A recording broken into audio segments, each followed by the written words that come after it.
Welcome back to my kitchen. So today we're going to be doing a variation of a comfort food classic.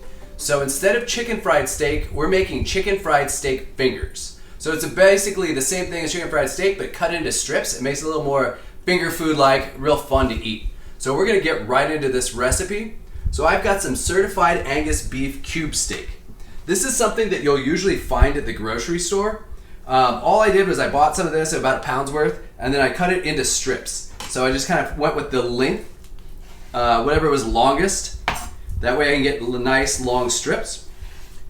And then that's it. So that's all ready to go. Next we'll get working on the marinade. So this recipe calls for buttermilk, but sometimes you don't have buttermilk around. Well, I've got a great option for you to use instead of that.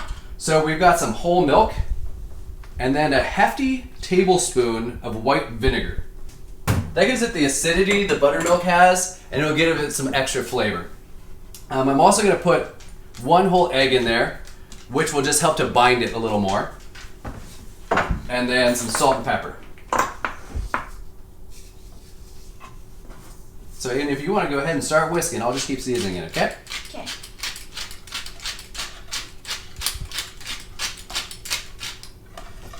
All right. Give it a good vigorous whisk there to incorporate everything. Cool. And that's it. That's the basis of our marinade. I'll take that. And we'll go in with the steak, the cube steak here. Now, I recommend about 30 minutes marinating. You can go longer, but you don't want to go much longer than that because longer than 30 minutes is fine. Longer than, say, 3 hours, the acidity starts to break up the meat a little too much and the texture just isn't as good. So I like between 30 minutes and like 2 to 3 hours as a good time frame for marination. So we'll just make sure it's all coated and get a lid on this. And then we'll get this right in the refrigerator while we do everything else. Now that the meat is in the fridge and marinating, I'm going to real quick do the seasoned flour that we'll use for the breading. So I've got some garlic powder, onion powder, and paprika. And then I have just some more salt and pepper. You want to be kind of generous here because you're trying to season the meat and this breading at the same time. And then I'll just give this a quick whisk to incorporate all the ingredients and then get this out of the way while we make the dipping sauce.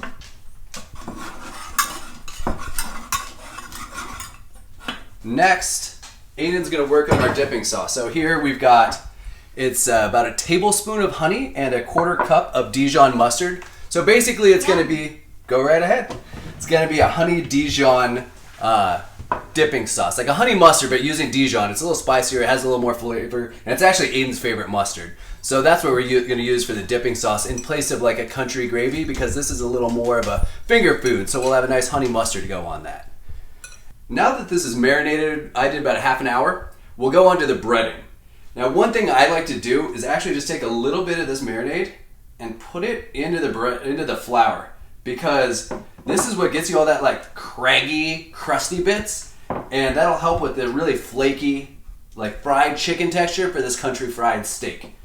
Now Aiden is going to be the wet guy, I'm going to be dry guy. That way we don't get our fingers all clumped up with flour and the marinade. So Aiden, if you want to go ahead and drop a piece of that in there for me. Okay. There you go. All right, perfect. So now what I want to do is press this in real well and just use your hands, press it into all the nooks and crannies. When I'm doing country fried steak, I'll probably drop it back into the marinade and then back to really get a thick crust. But with these steak fingers, because there's so much surface area getting coated in flour, if I did that, it would be almost more breading than meat. So I don't want that. Therefore, I'm only going to do one breading in the flour. So I'm going to do that. I'm going to go ahead and do all of these strips and put them on this wire rack.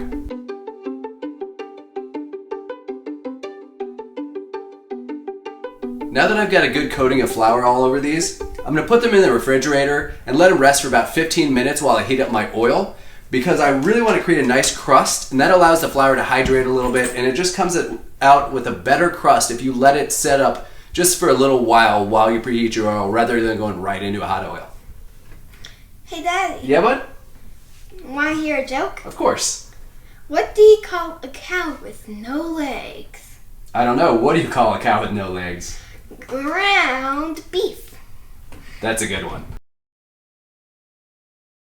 So I'm working in batches with these because my oil's hot, but if I put too many in at once, the oil will drop in temperature too much, and then they won't cook properly and they'll come out kind of greasy. So I'll work in a few batches just to make sure the oil stays right around 350 and I get that crispy crust I'm looking for.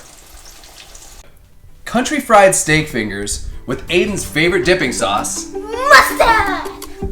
So join me next time here in my home kitchen to cook another recipe.